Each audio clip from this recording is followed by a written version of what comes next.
अगर आप इस वीडियो पे अभी क्लिक नहीं करते तो आपका यूनिवर्स कुछ और ही होता। आपका जो अभी सीरीज ऑफ इवेंट चल रहा था वो कोई और ही टाइम लाइन पे जाता, और अब आप क्लिक कर दिए हो तो आपका ये डिसीजन आपके आने वाले हर डिसीजन को अफेक्ट करेगा। यही है द बटरफ्लाई इफेक्ट, एक ऐसी मिस्टीरियस कंसेप्ट जो कि हमें इस वर्ल्ड के बारे में और सोचने पे मजबूर कर देती है। इस दुनिया में कुछ चीज़ें ऐसी होती है जो कि हमें जानने के बाद पता चलता है कि हमारी दुनिया कितनी कॉम्प्लेक्स है। इसका बेसिक कंसेप्ट ये है, आपका हर एक एक्शन आपके फ्यूचर को डिसाइड करता है। एक बटरफ्लाई यानी एक तितली अगर जापान में अपना पंख हिलाती है तो उसका असर भी न्यू दिल्ली इंडिया में पड़ता है, क्योंकि एवरीथिंग इज कनेक्टेड। एक आम आदमी का एक्शन दुनिया के हर बड़े नेता को अफेक्ट करता है, और एक एनिमल का मूवमेंट भी आपके लाइफ को अफेक्ट करता है। एक छोटी सी चींटी जो कि कन्याकुमारी में चल रही है, वो अगर राइट टर्न ले या लेफ्ट टर्न ले, वो आसाम में मौजूद एक बूढ़े इंसान के ज़िंदगी में असर करेगा। ये एक ऐसा क्रेजी थ्योरी है जो सबके बस की बात नहीं है। इस दुनिया में छोटी चीज़ कुछ नहीं होती है, हर एक चीज़ का असर होता है। कभी आपने सोचा है कि एक छोटा सा डिसीजन कैसे आपके लाइफ को बहुत बड़े तरीके से असर करता है? मीटेरोलॉजिस्ट एड लॉरेंस 1960s में अर्थ के एटमॉस्फेयर के सिमुलेशन पे काम कर रहे थे। उनके पास 12 टाइप का डेटा था, जैसे temperature, humidity, air pressure etcetera. वो कंप्यूटर से वेदर रिपोर्ट निकाले। एक टाइप का वेदर निकला, मशीन ने दिखाया सनी वेदर होगा, धूप रहेगा। देन वो अगेन टेस्ट करना चाहते थे, बट इस बार वो अपना टाइम बचाने के लिए जो डेटा का डेसिमल पॉइंट्स था उसका यूज नहीं किए। जैसे अगर कोई डेटा है मान लो 0.03683633 तो वो जस्ट 0.03683 लिए, और बाकी का आगे का कोई मैटर नहीं करता, इसलिए वो यूज नहीं किए। उसी तरह जिस तरह हम पाई का वैल्यू 3.14 तक याद रखते हैं, तो उनका जो रिजल्ट आया वो उनका होश उड़ा दिया। वेदर रिपोर्ट पूरी तरह से बदल गया, मशीन तूफान वाला वेदर दिखाने लगा। मतलब 0.487474664636 में अगर लास्ट का 36 भी हटा दिया जाए तो ये पूरी तरह से रिपोर्ट को बदल देता है। वेदर कैलकुलेशन के मामले में क्लाउडी से स्टॉर्मी वेदर हो गया। सिर्फ 0.000123 ये ऐसे माइन्यूट डिफरेंस से भी बहुत बड़ा असर पड़ता है। मतलब हर छोटी से छोटी चीज़ भी हर बड़ी चीज़ को अफेक्ट करती है। तो इस तरह उस टाइम एक टर्म कॉइन हुआ, बटरफ्लाई इफेक्ट। दी स्टोरी। एक लड़का था, उसको स्कूल में एक टीचर ने एक लेटर दिया, एंड वो बहुत छोटे क्लास में था, इसलिए वो तो लेटर वैसे भी पढ़ नहीं सकता था। बट टीचर ने कहा कि इस लेटर को घर जाके डायरेक्टली अपने मॉम को देना। तो उस लड़के ने लेटर को ले गया घर और मम्मी को बोला कि मम्मी, स्कूल में टीचर ने ये मुझे लेटर दिया है, आप ओपन करके बताओ कि इसमें क्या लिखा हुआ है।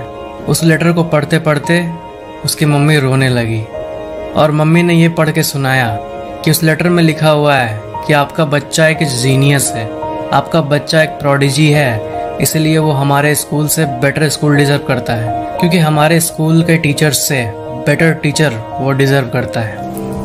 तो ये पढ़ के माँ ने उस लेटर को रख दिया, और बेटे को बहुत खुशी हुई। उस लेटर से वो लड़का इंस्पायर हो गया पूरी तरह।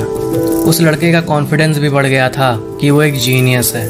और उस स्कूल वाले घटना के बाद उनको उनकी माँ ने ही पढ़ाया था।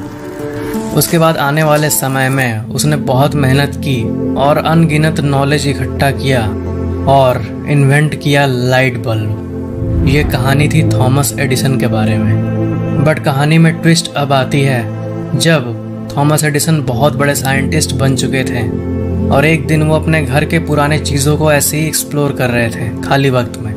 तो उन्हें वही लेटर मिला जो कि उनकी मॉम बहुत साल पहले उनको पढ़कर सुनाई थी। उसके बाद वो उस लेटर को देखें और उनको पता चला कि इसमें ये लिखा हुआ है कि आपका जो बेटा है वो मेंटली इल है और हम इसको और स्कूल में नहीं रख सकते। ये पढ़ने के बाद उनकी आंखों से आंसू निकलने लगे। थॉमस एडिसन के माँ ने एक मेंटली डिफिशिएंट चाइल्ड को जीनियस ऑफ द सेंचुरी बना डाला। तो इस केस में अगर उनकी माँ उसको सपोर्ट नहीं करती, ज़्यादातर ऐसा होता है कि अगर बच्चा पढ़ाई में वीक हो और स्कूल से ऐसा कुछ बोल दिया जाए तब पेरेंट्स भी कंप्लेन करने लगते हैं कि हाँ टीचर आप सही है, इसको कुछ नहीं आता। बट उनकी माँ ने ऐसा नहीं किया, उन्होंने उनको सपोर्ट किया। तो फिर जो सिर्फ एक 5 मिनट का जो ये टाइम लाइन है जिसमें उन्होंने पढ़ के सुना दिया उनको कि तुम एक जीनियस हो, उसके चलते आज हम लाइट बल्ब और बहुत सारे इन्वेंशंस को एंजॉय कर पा रहे हैं। और ये दूसरी कहानी है WW1, जिसमें करीब 2 करोड़ लोगों की मौत हुई थी। वो शुरू होती है सिर्फ एक गलत टर्न से। एक गाड़ी जो रोड पे जा रहा था, उसको राइट जाना था बट उसने लेफ्ट ले लिया। सिर्फ एक टर्न से ऐसे सीरीज ऑफ इवेंट्स हुए कि उसके चलते WW1 हो गया। 28 जून 1914 को फ्रांस फर्डिनेंड, हंगेरी के प्रिंस, अपनी वाइफ के साथ घूमने निकले। तब उनके ड्राइवर ने एक रॉन्ग टर्न ले लिया गलती से और वो कहीं और पहुंच गए। बट रास्ते में वो एक जगह रुक गए। बट कोइंसिडेंटली वहाँ पे उनका हेटर, जो कि पड़ोसी कंट्री सर्बिया का था, गवरिलो प्रिंसिप, उसने फ्रांस फर्डिनेंड और उनकी वाइफ दोनों को एक एक करके शूट कर दिया और वहीं पे उन दोनों की मौत हो गई। उसके बाद ऑस्ट्रिया देश ने सर्बिया पे इसका इल्ज़ाम लगाया और ऐसे ही करते करते कुछ कंट्रीज़ इधर साथ हो गई और कुछ कंट्रीज़ उस साइड टीम फॉर्म कर लिए। उसके बाद हुआ वर्ल्ड का सबसे भयंकर लड़ाई WW1। अगर उस दिन ये नहीं हुआ होता, अगर ड्राइवर सही रास्ते पे जाता तो शायद उनकी मौत नहीं होती, क्योंकि वही उनका सिक्योरिटी पैक था। सिर्फ एक टर्न के चलते 2 करोड़ लोगों की मौत, ये कोई आम बात नहीं है। तो छोटी छोटी चीज़ें हैं जिनका हमारे लाइफ पे या तो पॉजिटिव या तो नेगेटिव असर होता है, या तो बहुत ज़्यादा पॉजिटिव होता है या तो बहुत ज़्यादा नेगेटिव भी होता है। हर एक चॉइस मैटर करता है। Everything is connected at the basic level. तो इसके रिलेटेड मैं एक बहुत ही डीप चीज़ बता रहा हूँ।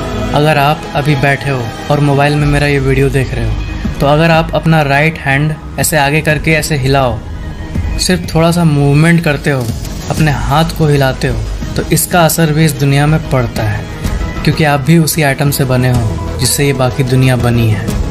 ऐसा माना जाता है कि इस दुनिया का हर एक एटम कनेक्टेड है, एक इनविजिबल सी एनर्जी से कनेक्टेड है जिसको हम देख नहीं सकते। और साइंस जिस तरह और आगे बढ़ रही है और हम गॉड पार्टिकल और भी गहराई में मौजूद जो पार्टिकल्स है उसको जान रहे हैं, तो हमें वही रेफरेंस मिल रहा है जो कि आज से हज़ारों साल पहले लिखे गए हमारे ग्रंथों में लिखा हुआ है। हमारी यूनिवर्स एक फील्ड से कनेक्टेड है, एक अननोन एनर्जी से कनेक्टेड है, और क्वांटम मैकेनिक्स जिस तरह इसको एक्सप्लोर कर रहा है, वो सारी चीज़ें स्पिरिचुअलिटी के तरफ ही पॉइंट कर रही है। कभी सोचने की कोशिश करना कि इस दुनिया के बाहर क्या है, जहाँ पे ये यूनिवर्स ख़त्म हो रहा है, उसके पार क्या है। ऐसे क्वेश्चन का आंसर साइंस नहीं दे सकता है, क्योंकि साइंस बना है इंसान के दिमाग से, और दिमाग एक हद तक काम करता है। हम ये नहीं सोच सकते कि इस यूनिवर्स के बाउंड्री के बाहर क्या है, जहाँ पे ये ख़त्म हो रहा है उसके पार आखिर है क्या, क्योंकि हमारा दिमाग बना ही है वहाँ तक सोचने को जहाँ तक एटलीस्ट ये यूनिवर्स ख़त्म होता है। बट उसके पार क्या है और क्या एग्जिस्ट कर सकता है और कैसे डायमेंशंस होंगे, वो हमारे दिमाग के भी परे होंगे। बट एक डीप सी चीज़ आपको यहाँ पे बताऊँ तो जो लोग एनलाइटेंड होते हैं उन्हें पता होता है कि वहाँ क्या है। पॉपुलेशन में से कुछ % लोग कभी कभी ट्रांसेंडेंटल थॉट्स को एक्सपीरियंस करते हैं और इनलाइटनमेंट को एक्सपीरियंस करते हैं। ट्रांसेंडेंटल थॉट्स मतलब कुछ ऐसे थॉट्स जिसमें उनको ऐसी चीज़ें फील होती हैं जो कि इस यूनिवर्स के बाहर की लगती है। ऐसे डायमेंशंस के अनुभव होते हैं जो कि इस वर्ल्ड के बाहर के होते हैं। हम इन्हीं सब टॉपिक से रिलेटेड और भी मिस्ट्रीज़ को आने वाले वीडियोस में शेयर करेंगे। वीडियो को लाइक ज़रूर करना और ये वीडियो आपको कैसा लगा नीचे कमेंट ज़रूर करना, और ऐसे ही और वीडियोस के लिए चैनल को सब्सक्राइब करके बेल आइकन ज़रूर ऑन कर लेना। Thank you so much for watching this video.